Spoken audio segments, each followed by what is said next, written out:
I started working with Pete. Just doing the math, I feel really old right now. It was 13 years ago in Boston. And I remember my first day working in radio in Boston, and everybody was saying, hey, you have to meet Pete.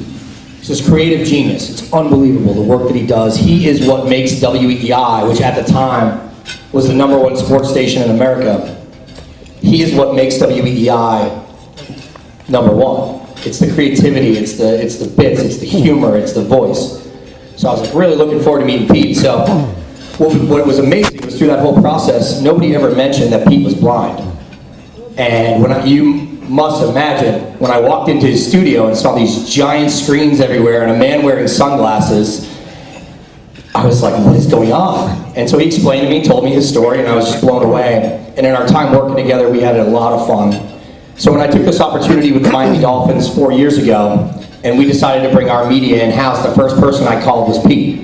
Because I knew for us to create a sound that when you're in your car listening to the Miami Dolphins, that not just Pete's voice, but is also his skills at telling a story with sound, that nobody else in the country could do that the way he does for the Miami Dolphins. So I was really excited to hear that Pete was going to be here today to speak to all of you about what he's done, his career, and how he's overcome what some people may call a challenge.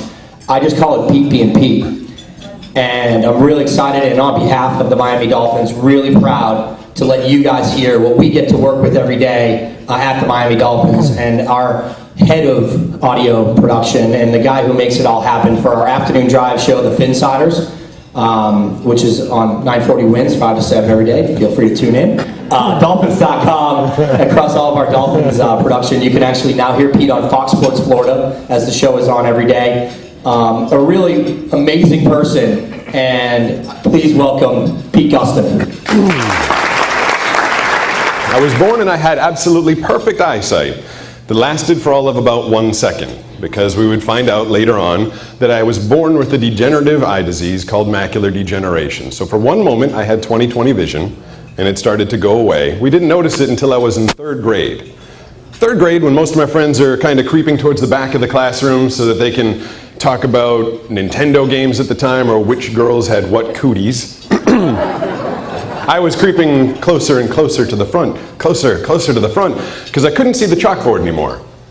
And it's not a big deal. An 8-year-old kid might need some glasses. The teachers went and told my mom, who worked in the school, very easy trip, Mrs. Gustin, we think your kid might need glasses. Okay. So we started going to ophthalmologists, and one after another, they couldn't figure out what the heck was wrong with me because my eyes looked fine. And we eventually ended up with one eye doctor who did his examination, and he sat me, my mom, my dad down. He said, Mr. Gustin, do you work? And my dad said, yes. And he said, Mrs. Gustin, do you work? And she said, yes, part-time at the school. And he asked if I was an only child. My parents both nodded yes. And the guy figured it out, or at least he thought he did. He figured out that my eyes were perfect, and I just wanted more attention. Because a normal 8-year-old kid who's doing well in school and plays sports, you know, the greatest way to get attention is to start wearing glasses. Of course. Well, he wasn't right.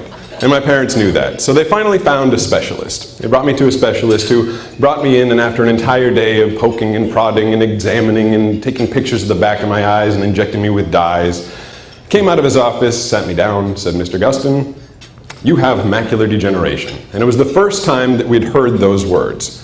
We didn't know what it meant, and he wasn't going to explain, because as we found out, he told us he was writing a paper on the disease and couldn't tell us anything about it until it had come out. That was my whole diagnosis. You have macular degeneration. So my mom and my dad and I, we ran home, tried to log on to the internet and Google what macular degeneration was, except it was 1985, and there was no internet and no Google. So we had no idea what macular degeneration was, except that I still couldn't see the chalkboard. So we went on with life as it was. We had a name to the disease, and that was it. Now, a couple days later, my parents were contacted by a woman from the state who started off her conversation with them by saying something to the effect of, we understand it's going to be a burden for you to raise a disabled child. Thanks for your vote of confidence. And she said that your son won't be able to maintain his attendance in regular school. He won't be able to go to high school. He won't be able to go to college. He won't be able to get a job. He won't be able to support himself. She just laid out this doom and gloom.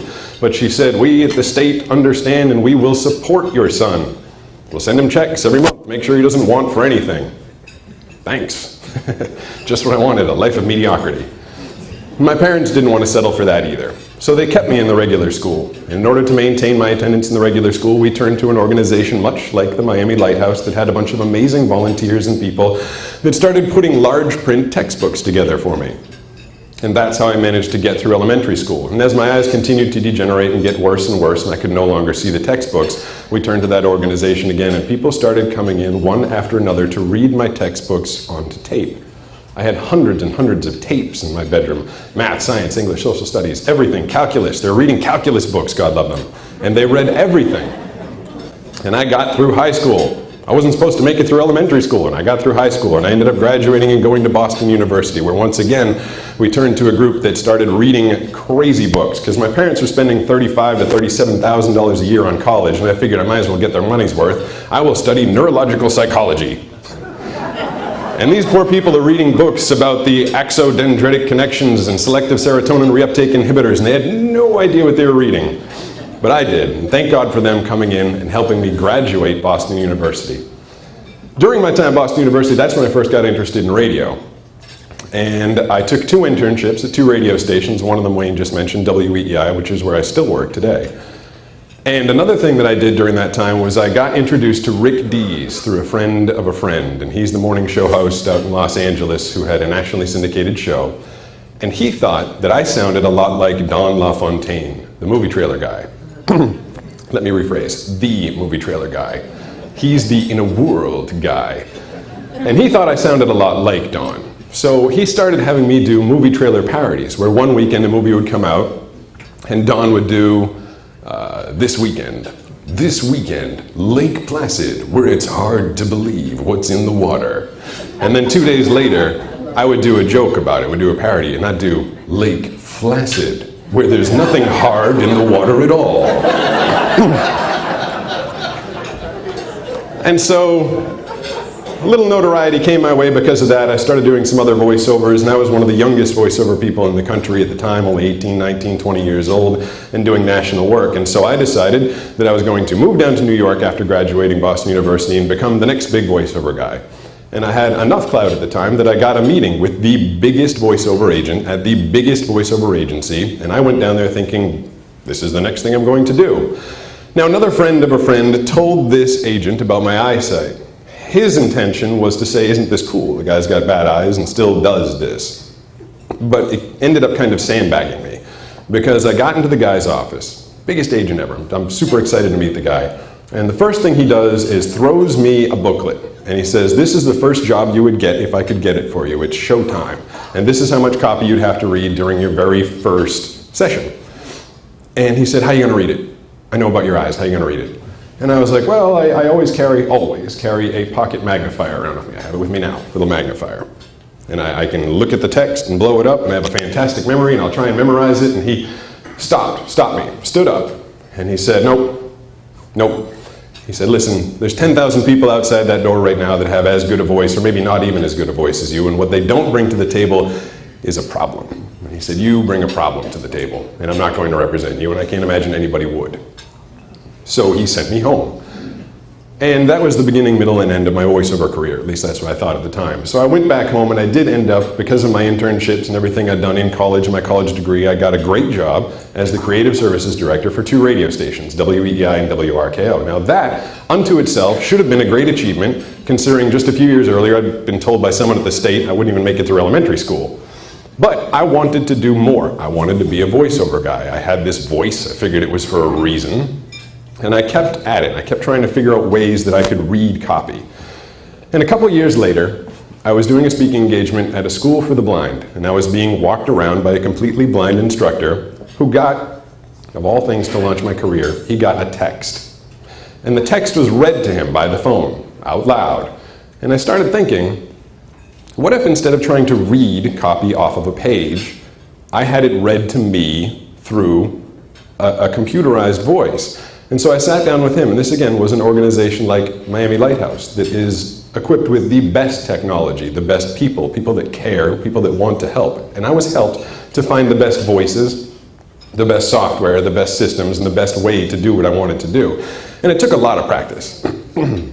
Excuse me. When you get a computerized voice in your ear saying, "You're listening to the Finsiders, the #1 source for Dolphins news, entertainment, and talk." And then I've got to spit it back like an actual announcer. It was difficult. "You're listening to the Finsiders, the #1 source for news, information, and talk about the Dolphins."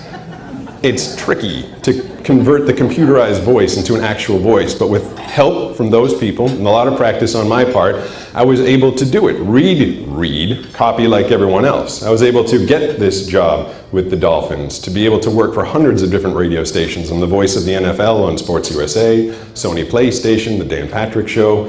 You've heard me at some point, I'm sure. And it's because people took time to not throw me in a corner and send me a government check.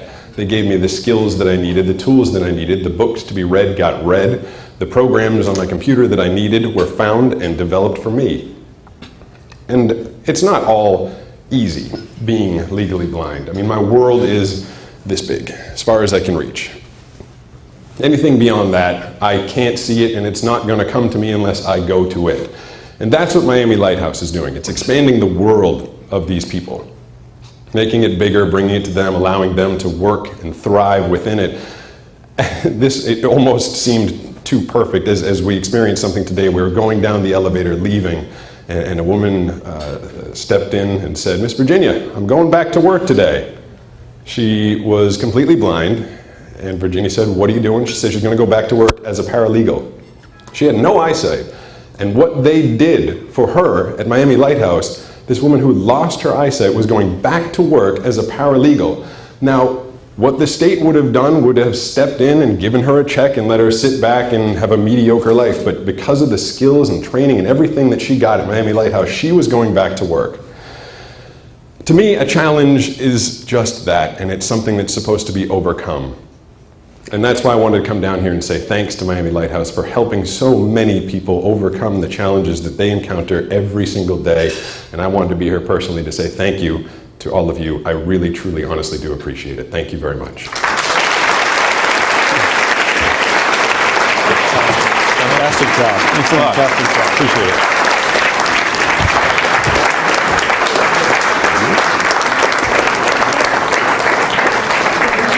Amazing story of accomplishment, Pete. Congratulations. That is fantastic.